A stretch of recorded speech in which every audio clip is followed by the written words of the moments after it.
அன்பானவர்களே, கிறிஸ்துவுடன் நடப்பது.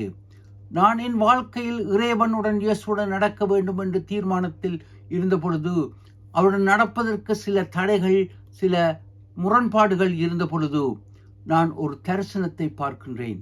அதில் நான் இலங்கையில் படித்த கல்லூரியில் மைதானத்தில் நான் நிற்கின்றேன்.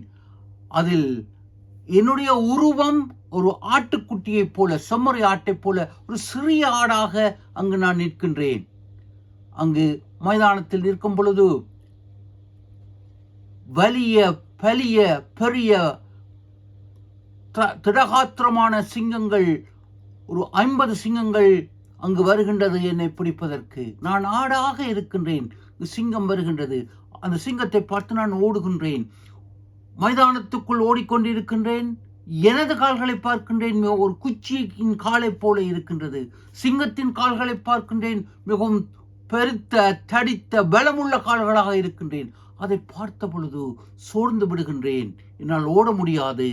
அப்பொழுது பார்க்கின்றேன், என் அருகில் அநேக ஆடுகள் ஓடிக்கொண்டிருக்கின்றன, அநேக ஆடுகள் ஓடுகின்றன.